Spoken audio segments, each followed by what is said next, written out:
সকলকে স্বাগত।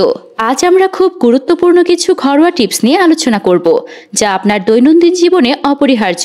ভিডিও ভালো লাগলে অবশ্যই আমাদের চ্যানেলটি সাবস্ক্রাইব করুন, বেল আইকনটি ক্লিক করে অল নোটিফিকেশন অন করে রাখুন এবং ভিডিওতে একটি লাইক দিয়ে আমাদের উৎসাহ দিন।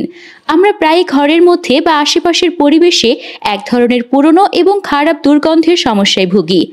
এই ধরনের দুর্গন্ধ থেকে খুব সহজেই মুক্তি পেতে পারেন। এর জন্য একটি কার্যকর ঘরোয়া পদ্ধতি হলো সামান্য বেকিং সোডা এবং তার সঙ্গে যদি সম্ভব হয় প্রাকৃতিক সুগন্ধি মিশিয়ে দুর্গন্ধ স্থানে রেখে দিন। বেকিং সোডা প্রাকৃতিকভাবে দুর্গন্ধ শোষণ করে পরিবেশকে সতেজ করে তোলে, যা খুবই কার্যকর। এছাড়াও মুখের স্বাস্থ্য এবং দাঁতের ব্যাকটেরিয়া দূর করার জন্য আপনি আপনার সাধারণ টুথপেস্টের সঙ্গে কিছু অ্যান্টিব্যাকটেরিয়াল গুণসম্পন্ন প্রাকৃতিক উপাদান মিশিয়ে ব্যবহার করতে পারেন। এই ধরনের মিশ্রণ থাকা ক্ষতিকর ব্যাকটেরিয়া দূর করতে সাহায্য করে।